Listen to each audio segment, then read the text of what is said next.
Thank you everyone for coming out tonight to our Meet the Candidates night for 2019. We have 4 spots open for Spanish Fork City Council, or excuse me, 3 seats open, 4 candidates running. So tonight we have Shane Marshall, who is running, Stacy Beck, Chad Argyle, and Brandon Gordon. Our moderator tonight will be Craig Conover. Craig Conover is from Springville, Utah, where he has lived all his life, graduating from Springville High and BYU. He is married to Deanne Conover, and they have 3 grown children and 3 grandchildren. He works as general manager of the Daily Herald and has been involved in newspapers his entire life, as his family owned the Springville Herald for many years. He has served on various boards and committees throughout Utah County and currently serves on the Springville Chamber of Commerce Board of Directors. He is the president of the Utah Press Association and also president of the Rocky Mountain Automotive Press Association out of Denver, Colorado. He has served 2 terms on the Springville City Council and is very familiar with city government. He is currently seeking a 3rd term. So let me give you the rules for tonight. So each candidate will have 2 minutes for opening remarks. Julie, raise your hand, will be our timer. She will give you a 10-second warning. We have some questions that have been submitted online, so you'll each have 1 minute to answer those questions. And at the end, you'll each have 1 minute to do closing remarks. So, all right, go ahead. Okay, well, thank everyone for being here tonight. And as she said, my name is Craig Conover, and we'll get started with opening remarks. I think we'll just start at that end of the table, and then we'll work this way, and then we'll, as we have the different questions, we'll move one and just kind of keep that so everybody, you're not always first or last. So we'll start with Shane, then Stacy, then Chad and Brandon. Okay. Hi everyone, my name is Shane Marshall. Welcome out tonight. I am a homegrown Spanish Fork guy. I've lived here my entire life. We moved here in 1977, grew up here. Met my wife here. We both graduated from Spanish Fork High School. From that point, I went to UVU. Back then it was Utah Valley Community College, and then I went to BYU where I graduated in civil engineering. After that, I spent 25 years at the Utah Department of Transportation. The last 5 of those years, I was the deputy director in charge of running the day-to-day operations for the department. In those 25 years, I learned a lot about land use, decision-making, a variety of things that I think would add a lot of value to a city council. I learned how to be a leader. I learned how to make a decision. I learned how to be a very collaborative person and bring people in with a variety of opinions that I think is very much needed when you're on a city council. I know I don't have all the good ideas. I know there are a lot of good ideas out there, and I want to make sure I hear all of them before we weigh on a decision. I think the number one thing that's facing Spanish Fork over the next 25 years is going to be growth. The Wasatch Front is predicted to add 1 million people to it. And Spanish Fork is going to have to double the population. Where do those people go? And if we don't plan correctly today, our children aren't going to be able to live here. They're not going to want to live here because the quality of life is not going to be what we feel like it is today. So my platform, if you will, is to really push hard on really good planning and figuring out where in the city we can provide the right type of housing for the right type of community so that it has the right type of impact. So in those 25 years, I saw a lot of cities make good and bad land use decisions, and so I know the impacts of good land use decisions, and I've seen the bad decisions. We've all seen where a community has put housing in a place that adds a bunch of traffic to a neighborhood. I want to make sure we don't do that. I want to make sure that we're strategically putting housing where it belongs, where economic development engines belong. That's time. Oh, I didn't even see it. Sorry. Thanks. Sorry. Oh. Hi, I'm Stacy Beck, and I am wrapping up my 4th year, first term as City Council member, and I have thoroughly enjoyed it. With that being said, I feel like I have more to give. I've learned a lot. Going back to where I'm from, I moved here to the Spanish Fork area when I was about 11 years old and met my husband here in Spanish Fork. We decided to stay here and never left, raising our 4 kids, and they're all adults now. So I feel the timing for me specifically is really good. I remember being in my 20s raising 4 young kids and just it being told, give back to your community. And I remember thinking, how in the world do you give back to your community when you're knee-deep in diapers and sandboxes and little kids. So I feel like now's the time. I've been at Utah Valley Magazine for the past 14 years, and through that I've been all over the valley meeting with people, business owners, and I love building relationships, and I think that's where I value what I can do here with the City Council is continuing building the relationships that I have created and built with residents and business owners alike throughout Spanish Fork. I served as Spanish Fork Chamber of Commerce president in 2015, and I was on the board of directors there from 2011 to 2014. And I've really grown a lot with the committees I've been asked to serve on while being on the City Council. I think a woman's perspective gives diverse thoughts, creative thoughts, and is it a good example to other women in the community where there's so much volunteerism happening and young girls that I can be an example there as well. And I hope to earn your vote this month. Thank you. Hi, my name is Chad Argal, and I born and raised in Spanish Fork. I married Teresa Evans. My parents are Joyce and Bud Swanner. Her parents are Blaine and Linda Evans. We had 4 children and 13 grandchildren. Graduated from Spanish Fork High School and then went to college over to UV, Utah Trade Tech. We'll go there. It's UVU now. I am on my first term in the council, 4 years. During that 4 years, I have learned an awesome lot about our community and how it operates, what keeps it operating. Have met some wonderful employees that work for this city in all of our departments, dedicated employees that keep our city running. The council does approve the money, but the boots are where our employees are, and we have such an awesome group of employees that keeps our city safe, clean, and continuing operating in an efficient way. I currently serve on 2 water boards and then on the senior citizen board, which I have absolutely loved doing and learning about the water, creating some things to protect our water for the future. As Shane mentioned, that our growth is going to continue to grow in Utah, and I'm sure Spanish Fork will be a great part of that because we're such a great, awesome community. And so we need to continue to protect those water rights and foster new ones. Spanish Fork City previously has done an awesome job, and I'm to be a part of that. I am looking forward to use what I've learned in the future and serve the citizens of this community for the next 4 years, and I'd appreciate your vote. Thank you. I'm Brandon Gordon. I'm currently serving in my 2nd term as City Council and vying for a 3rd term. I grew up here in Spanish Fork, born and raised in Lakeshore, graduated from Spanish Fork in 1995, married Rachel Boyer from Pleasant Grove. We have 6 children, and just wanted to continue making a great place to raise those children here in Spanish Fork. So that's why I decided to run 8 years ago. Some of the things that, as I've looked back on my time on the council, one of the first things that I was a part of was hiring Chief Adams as our police chief, and to look back and the things that we've accomplished there.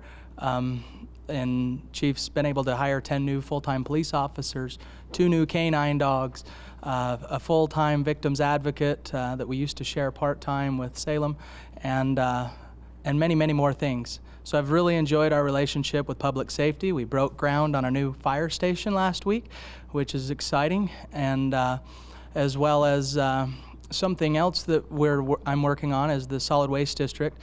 I'm the chairman of the board for the solid waste South Utah Valley, and we are working on moving the transfer station from Springville to Spanish Fork.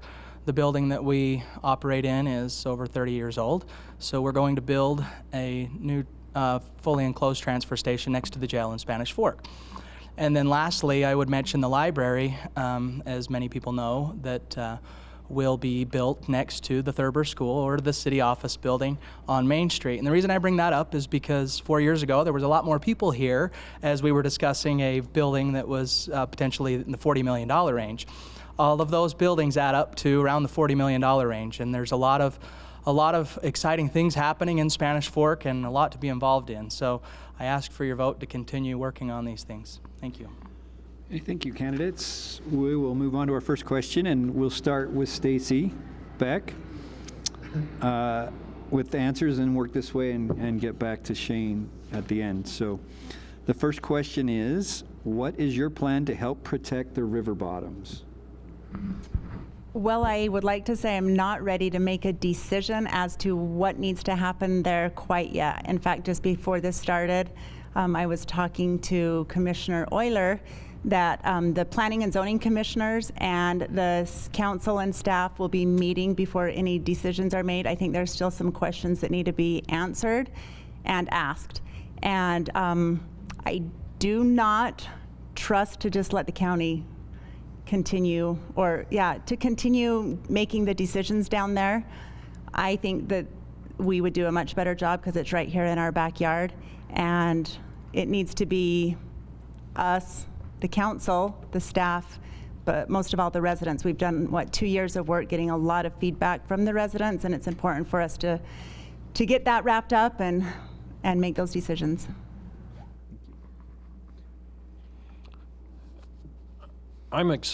Stacy said, I'm excited to still hear we've done the vision for the river bottoms, and had a study done. That study's been going on for quite some time, so we've been hoping to hear from it. I'm excited to hear what it's got to say. When we talk about the river bottoms, it is essentially the last place in Spanish Fork that's open fields and agriculture. It worries me that with those property owners, we had some pretty good open house meetings with each of and had those owners come in and express their ideas, and I've had an opportunity to talk to a few of them, and those ideas ranged from from one end of the gamut to the other. And I worry about property rights, those people wanting that land and wanting to do with it, and that we listen to them and plan for them so that they have choice of their property somewhat, but we also work to protect this precious thing that's along these river bottoms that in 100 years from now is still there. Thanks. Our family, like I mentioned earlier, I'm from Lake Shore, and we continue to grow produce that we sell at the farmers market every Saturday. And I bring that up because I'm sympathetic to the farmers that live down there. And I would say my dad falls in that same category, land rich and maybe cash poor. With that said, I'm in favor of a TDR, a trade development receipt, where potentially you could trade that certificate for maybe some higher densities that we would designate throughout the other areas of the community, and we would like to see that farmed in perpetuity. One thing that we cannot do as a council, we always say, is bind a future city council's hands, and they could potentially do something different. So putting something like this in place that would allow for to help preserve the river bottoms is something that I would be in favor of. Thanks, Brent. It's not very fun to go last because all the good ideas are gone. But I think there's two really competing issues down there. One, it should stay open. That's just how it should be. That's a precious commodity in our community and something that needs to be open and available to a lot of people. On the other hand, there's property rights, and we live in a property right state, and there are owners down there that have the right to develop that land. So transfer development rights, I think, is the way to go. And it's time to make a decision. We've been talking about this for a very long time. I was on the Planning Commission in 2007. We were talking about the river bottoms then. It's time to make a decision to move forward.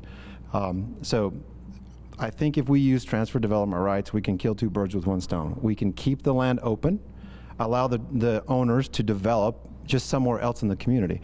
And that development somewhere else allows us to put more houses densify some places and get more houses in our community. So we keep open space and we provide more homes for our children to live here. Okay, thank you. Good answers. Next question might be a little bit more difficult. It's kind of a two-part question for everyone, and we'll start with Chad this time, Mr. Argyle. At one time or another, each of you have said you would like your own kids to be able to stay and live here in Spanish Fork. How do you propose to make that happen, and how does density and affordable housing fit into that plan? So one of the things that, actually, right when I started my term, one of the concerns was jobs in our community. We need jobs that are somebody that you can work at and afford to raise a family. Some of those things took place, and there's some buildings, Young Living Farms built on and to their building that they already had in their community. There's been some other businesses that's offered, and our state has grown also. Affordable housing in our community, I think Spanish Fork needs to have a variety of housing. I don't think that we should have every corner in our city have a lot and 10 units on it. I think there needs to be a variety of affordable housing. Affordable has a lot of gamuts to it, but I think we need to have a variety of single-family, townhomes units, and other things like that. When I moved to Spanish Uptown, my wife and I, we moved into a townhome. We lived there for 4 or 5 years until we could afford to build the home that we live in now. It was a stepping stone, and we built a home in the vicinity. One of the cool things that we do in Spanish Fork is we lead out. There's a big discussion in the state of Utah about affordable housing and accessory dwelling apartments. Well, one of the things that we did, along with our planning commission, is met and put some tools in place to take away the obstacles that people had prior to this year to not have accessory apartments, mother-in-law apartments, things like that, and address all of the concerns that come with those things. So one of the ways that we have done and will continue to work on is things like that will work to put regulations in place so that you can have those accessory dwellings in certain parts of the community that give us that opportunity to have more affordable housing for younger families or the single mothers that potentially need those more affordable houses. So I think at times density becomes a negative word. And I think that it's a matter of time and place. There's a time and place for more density in every community. And now is the time and place in Spanish Fork to plan for that. And if you put it in the right place and you build it in the right way, it can be an asset to your community and not a detriment to the community. If you put a dense development way back in a neighborhood, all those people that live there have to drive through that neighborhood. But if you put it close to access, whether that's transit access or highway access, you can get those people to a main road or to a transit system quickly and efficiently and not impact neighborhoods. So I think it comes down to making a tough decision on where that density goes, and now is the time to do it before we don't have the choice.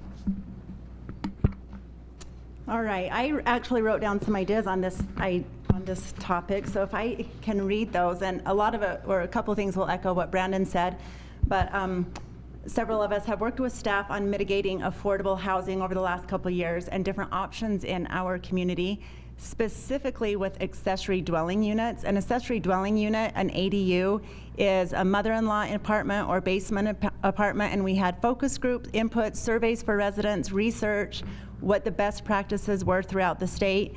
And the City Council passed an ordinance recently to allow for residents that had maybe illegal ADUs to come forth and get those up to code. And I think that that's crucial to have. The ADUs, I think, are crucial because it helps the younger generation be in an affordable house, but then it also can help our elderly residents where maybe they had 6 kids at one point, they've all moved out, and now they have a full basement where they can rent out. So I think it can help everyone across the board. Thank you. Some other great answers. Now we're going to move on to some public safety question. We'll start with Brandon. Question is, do you feel like the citizens of Spanish Fork deserve a 24/7 fire and EMS? And what does that look like to you And most importantly, how do you plan on funding something like that? I think that's a great question. What it looks like to me is a lot of funding. When Lehigh went to full-time overnight, what I mean is they just took the jump. They jumped right in. It was $1 million just to go full-time. What we've done is we went part-time from 7 a.m. to midnight at with our EMTs. Our volunteer firefighters are still volunteer firefighters, and they are incredible at what they do. With the new fire station that I mentioned earlier, they will be able to reduce times drastically with responding to the homes on the East Bench and up Spanish Fork Canyon with that. And so my answer is that is something that Chief Adams has worked very closely with Deputy Chief Baum and Chief Jarvis down at the fire station and ambulance to make sure that we're addressing times and they have all of the equipment that they need to make sure that our citizens are safe. So for me, it goes back to time and place. There will be a time where we do need a full-time fire department. Is that today? I'm not sure that's today. I think there's a gradual increase to get to that point. And Spanish Fork has been a community of volunteers. And that is a place where people really enjoy volunteering, giving their time and giving back to the community. So I'd hate to see that go away in any aspect. Could we afford a few people there full-time? Possibly. But I think back to the funding question though, anytime we make these type of decisions, I think we need to figure out what won't we do in lieu of doing this. And oftentimes that conversation doesn't happen. It's do everything we're doing plus something else. And I would want to understand what can we take away to provide a service like full-time EMS. Thanks, Shane. First of all, I'd like to extend my appreciation and gratitude to the many, many years of our volunteer firefighters. We recently heard this week, I think, Brandon, we were somewhere and they said that it started off in wards going out for members in the ward asking for volunteers. So it has been a long time practice in Spanish Fork to have volunteers. So my appreciation there, and I think I echo these guys. It has to be baby steps. We can't just go from volunteers to full-time. And since I've been on council, those baby steps have been taken. My sister-in-law is on the ambulance crew, and it's nice to have a pulse there and hear how the inside feels too. So it's not just us making those decisions, to talk to her and see how they feel. But me living on the East Bench, I would appreciate a fire station. About 6 weeks ago, my husband will be thrilled for me to announce this, that we had to call the ambulance. And I timed them and took him about 8 minutes. And I took pictures and everything. He loved it. But if it was like a life and death situation, 8 minutes is long. And so I am so thankful that we're having a new station put in up on the east side. Chief Adams, as these questions have come up, we watched Springville. They had volunteer and try to go to full-time, and Brandon mentioned Lehigh. When we look at our volunteers, some of these volunteer firemen have served 30, 40 years on the fire department volunteering. What an awesome thing to even say that they've continued. Their response time is awesome for a volunteer fire department. Our new fire department on the East End will increase that. We recently did go to our EMTs being at the ambulance building full-time from 7 in the morning to 12 at night, which covers about 80% of the time, or 80% of the calls that are coming in. And the thing that it did is it improved our response time, which was important. And I think our leaders have a real hand on the pulse, watching out for the safety of our community and making sure that they are being taken care of. Okay, next question. Good answers about public safety. Always a tough decision. Having been in that situation, that was a tough decision, and not always a popular one. To start, we'll start this with Shane. Share your definition of what is the proper role of government. Wow. Should we say city government in this case, I guess? Let's start with Brandon. You wanted to go first. The proper role of government. I think the proper role of government is to create a platform that community members can engage and help steer the decision-making within the community. City government is the shepherds, if you will, of the public will. They're taking their direction from the community, and they're trying to make the decisions that are going to create the type of community that our citizens want. It's not about being overbearing or pushing just your ideas. It's about a collaborative process of developing a place that you want to live and you want your family members to live. I know, that's a hard question. I'm going to expand with, I think the proper role of government is life, liberty, and property rights.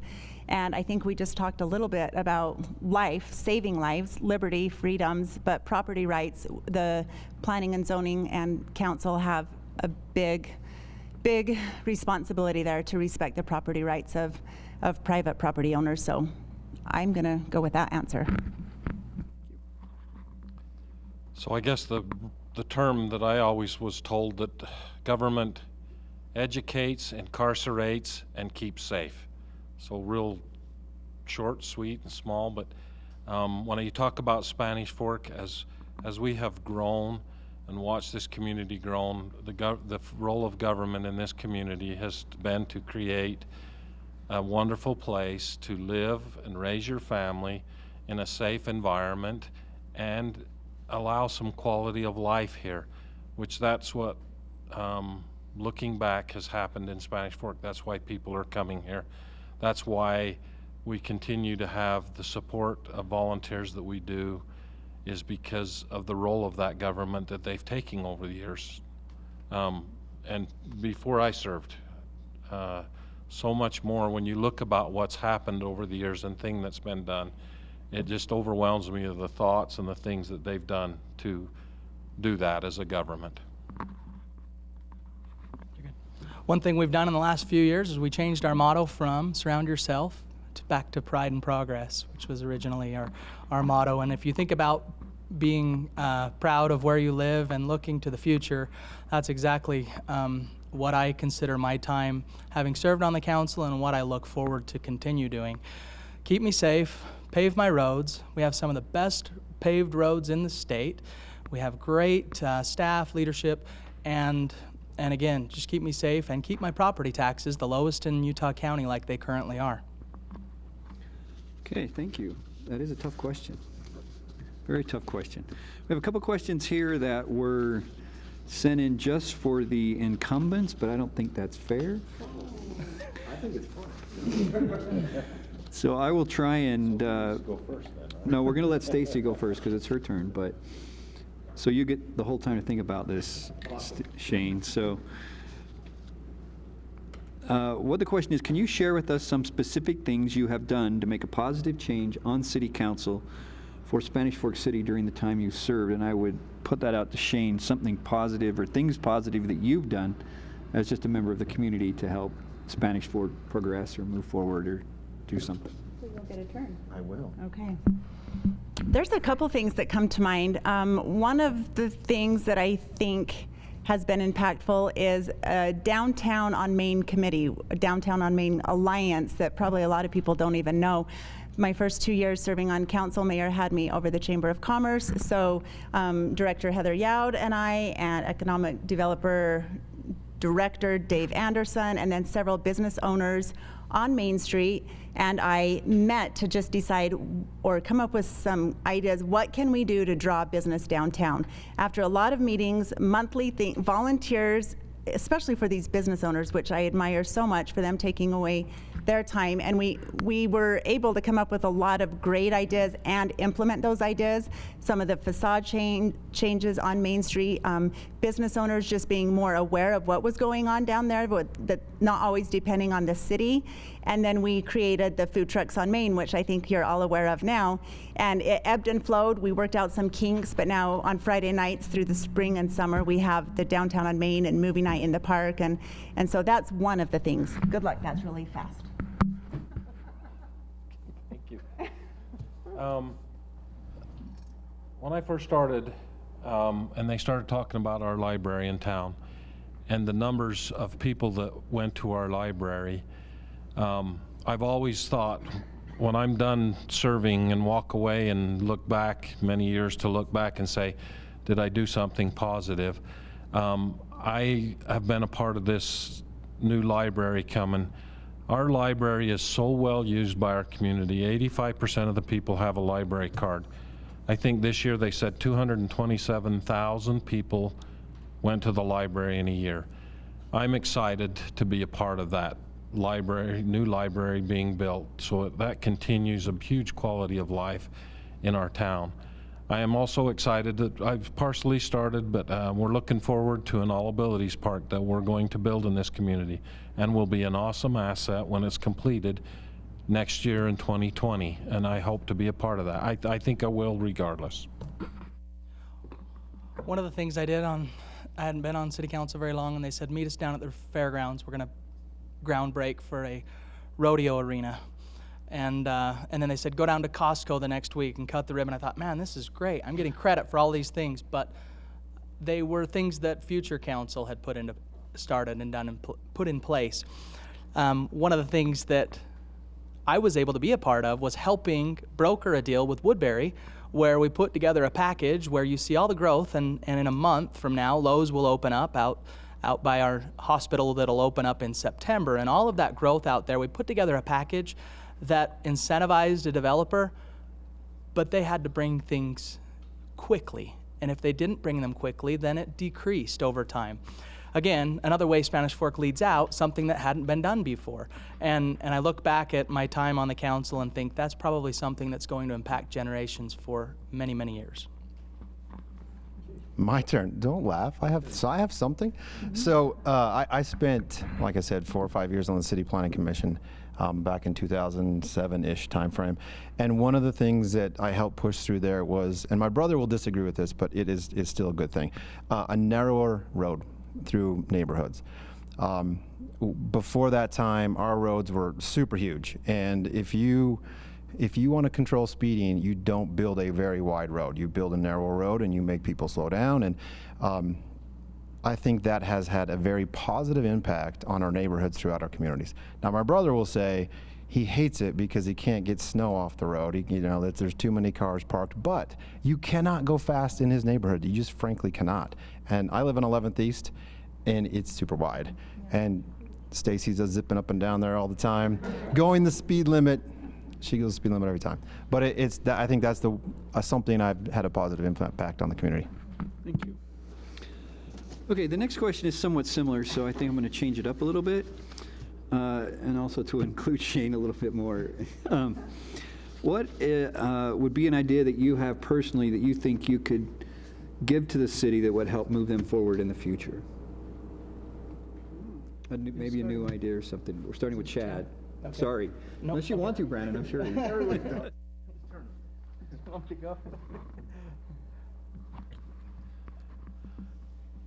So one of the ideas that I have that we've talked a little bit about, right now, the only Main Street is our only street in and out of this community or through this community.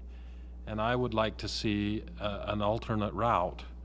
That we have some options. Shane talks about these wide roads. I love these wide roads that we have.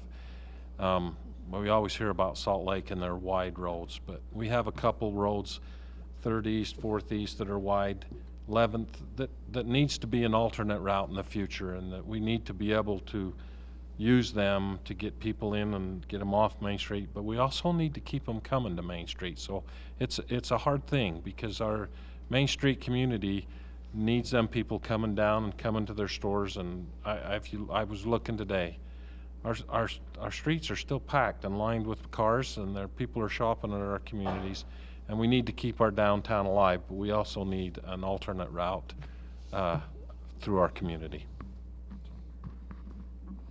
One of the things I opened up with was the almost $40 million that we're going to spend on new buildings. And you probably said to yourself, wait a minute, 4 years ago, that was going to be like $13 a month on the average home.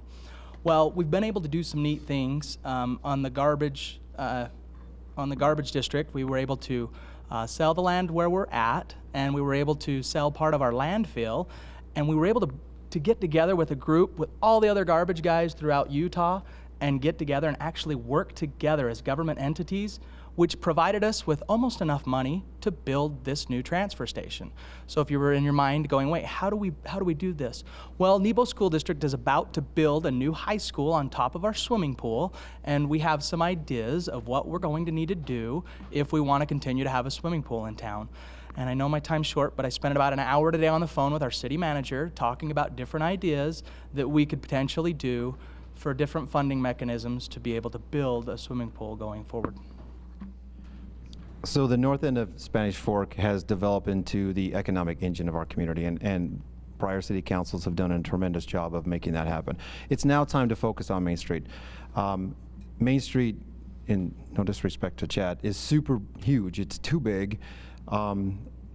We need 4 lanes. You need to get people moving through there, no question about it. But there's room to do something else. There's room to create an atmosphere down there, an environment where people want to come and spend some money, walk around the community, and enjoy down Main Street. Main Street in Spanish Fork, when I grew up, was the lifeblood of our community, and it needs to be again.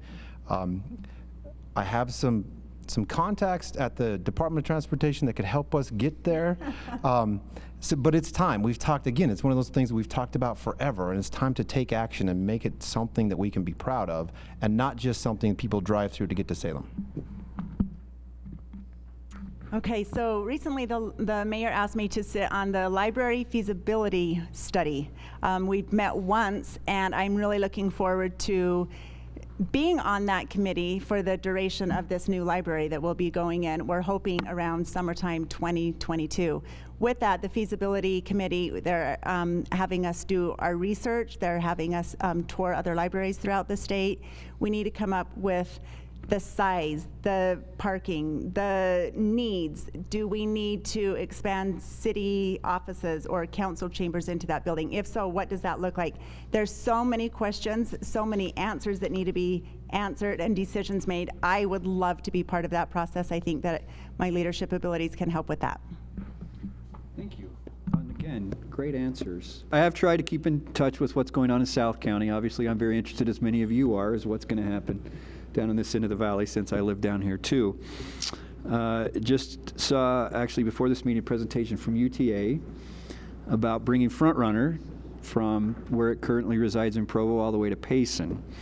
Obviously, that's going to be a huge funding ask from UTA. So my question to you would be, how would you propose to pay for that, and what would you be in favor of paying for that? My guess is that they'll come with wanting another 0.25% sales tax added to South County businesses. So would that be a good funding mechanism, or would you think something else would be better? And we'll start with, let's see, it's. I think it was my turn. I think it's Brandon's. Let's start with Brandon, and then I'll try and keep track. Okay, so funding mechanisms, I think it should be between, yes, potential tax or ridership. Last council meeting, we were lucky enough to be visited by one of the representatives from UTA that gave us an update on really what we already knew.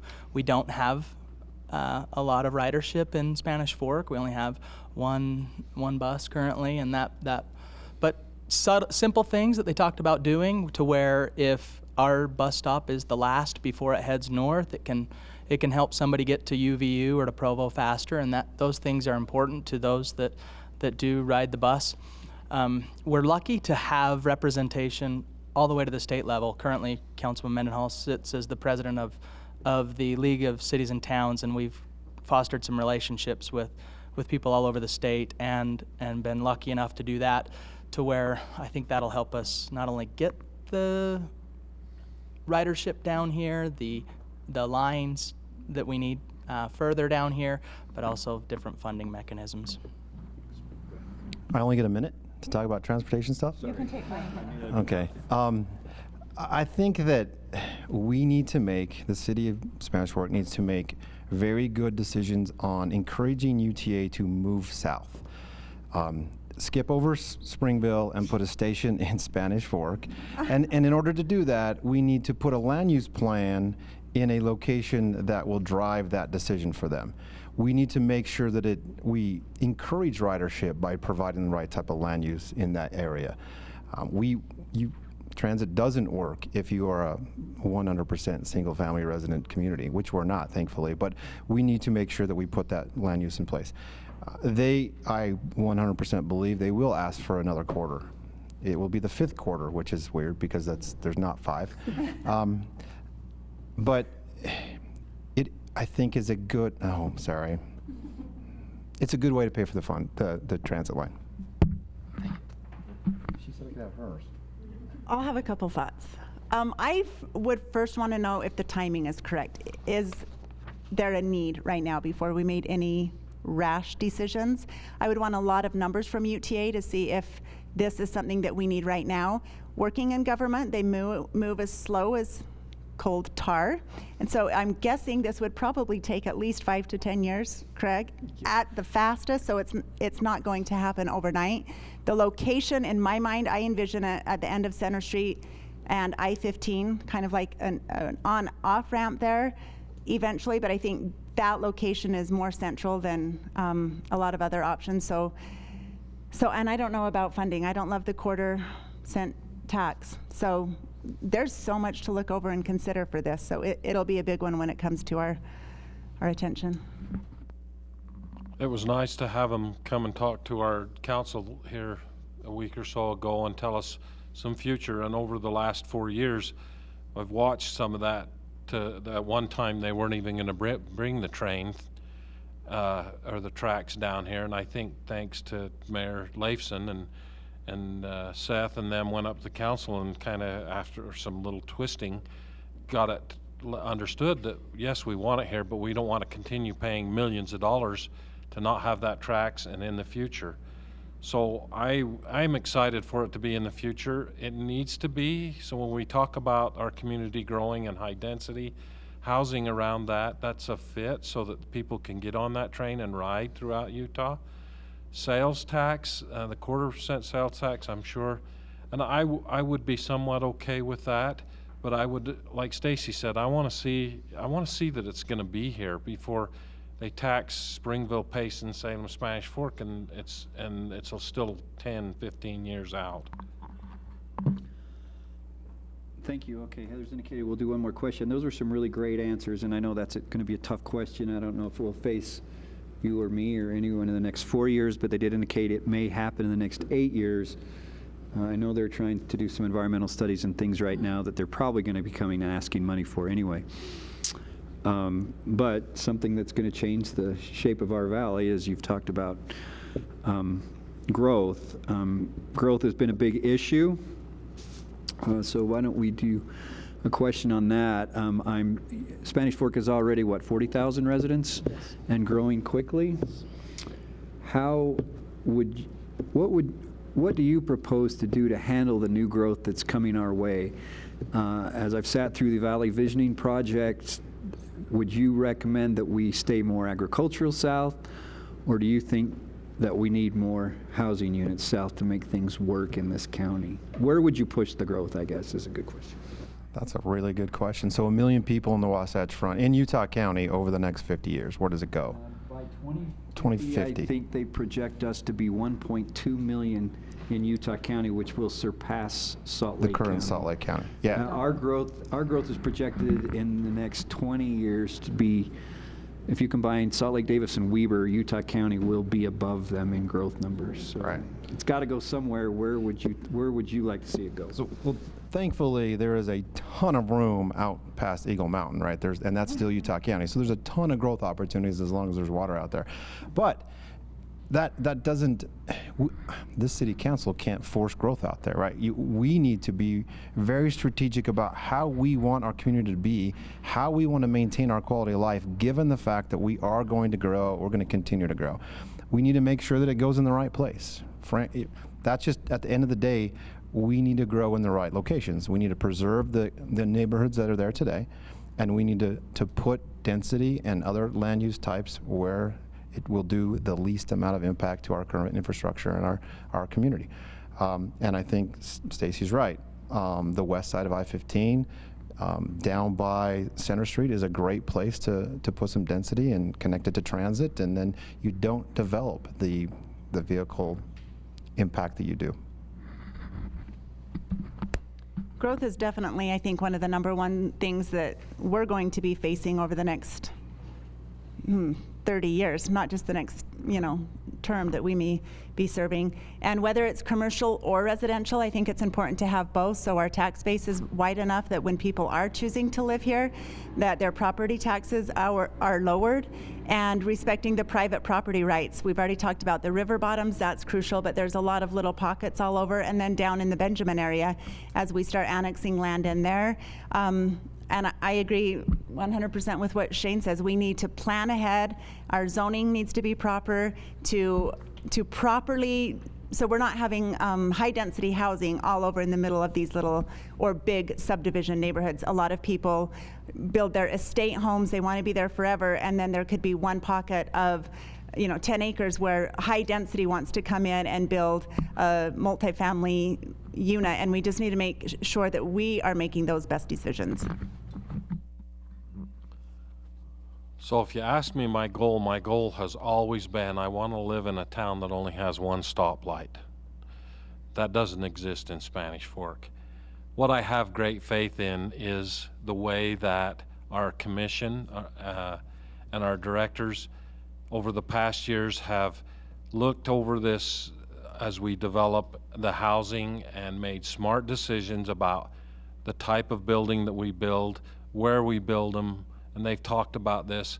Some of those other things that affect the growth is our infrastructure, our electric, our water treatment plant, and our water, which will have a huge impact as we grow. Obviously, what's left in Spanish Fork is going to be west. We've talked about the river bottoms, doing something like that. We do have a few pieces east. We don't have a lot of places to grow in Spanish Fork. That's where it's going to be pushed to. I just would hope, and I'd be a part of that we encourage and continue to do the smart things that we've done in the past, so that as we grow, we do it in the right way. One of the things that we are really good at here in Spanish Fork, we're good at a lot of stuff, but one of the things is the mapping system that we have. I encourage all of you to go on the city website and look at our general plan. And that plan is in place and updated really all the time, with correlation between the Planning Commission and the City Council and our city planner and staff. And we're constantly looking. And one thing that you see when a city runs out of boundary, if you will, and their growth boundary, then there's these little pockets. And last week, Stacy and I were lucky enough to go to a neighborhood meeting, and it was a very well attended meeting. I was blown away. And all these people had built estate lots, and a developer wants to put townhomes right inside of their area. And the general plan says mixed use. And I invite everybody to look at that and start thinking about what it is that they can do, and their voice to be heard, because it was really good to hear from the citizens in that capacity and about what they want to see going forward for growth. Thank you. Okay, we're going to have 1 minute now for summation to let you kind of sum up and tell anything you'd like, but I'm going to change it up, and we'll start with Brandon and go back down that way. Well, first of all, thanks, Craig. Appreciate you being here. Thank you for your leadership in Springville and having this event. I've worked with the Chamber now for the last couple of years and loved our relationship from the city to the Chamber. I work for a Main Street business, and it's important to me to see Main Street continue to be vibrant and grow. I've loved my time serving as a city councilman. I've got a lot more to accomplish. One thing that I didn't get to mention earlier is that I was appointed to the Water Quality Board. That's for the whole state of Utah to help manage our water quality. We have over 7,000 miles of streams throughout our state, and that's a governor appointment that I'm very proud of, and I go up every month and represent Spanish Fork. And very, very important for us to plan for the future, not just with water, but with everything we do. So I'm asking for your vote, and I appreciate your time this evening. Over the last 4 years, as I mentioned before, I have learned a lot about this community. I mentioned the All Abilities Park. That's something that I think will be an awesome thing to this community. Spanish Fork does things like this, and they always seem to do it right. And then we have all these communities in Utah coming to ask us how we did these things, and usually it's because of the volunteers. I've been honored to serve the citizens of this community. I would like to continue doing that for the next 4 years, and I ask for your vote and your support. You can always reach and talk to me. That's one thing that I felt really good about, that I've always been able. Everybody said when you become a councilor, all they do is yell at you, but I've not had that opportunity. I've had some real good discussions with some citizens, and I've enjoyed that and want to continue to represent the citizens of Spanish Fork. I believe that I strengthened the current city council's climate of just being diverse, creative. I mentioned that earlier. And I have built relationships with residents and businesses, and I want to continue strengthening those. I think it's important for us to communicate to the residents about what's going on, but I would also encourage residents to communicate with us. Brandon and I mentioned the neighborhood meeting. We really loved going and mingling with the neighbors, hearing what they want to happen in their neighborhoods. There's only 5 council members, and we don't get all over town. We don't live all over town, so we need you to reach out to us and tell us what you're looking for. And then we can make those needed changes, or hopefully explain why maybe what you want can't happen. But I know I will always be here to listen, and I hope I can communicate your needs back to the council and staff, and I hope I can earn your vote for this November. Well, I want to say thanks to the chamber and Craig for hosting us tonight. This has been great. So I've been thinking about running for a while now, and I didn't want to run until I could answer the question why. And it couldn't be because I love the city and because I want to give my input to the city. Everyone does that. We're here because we love the city. But I think what I bring to this table is a completely different background than my colleagues up here. I've had a statewide look. I understand the good and bad decisions that have happened from a land use perspective across the state. I have a proven track record of leadership. I can help develop a very collaborative, transparent process for the citizens in Spanish Fork.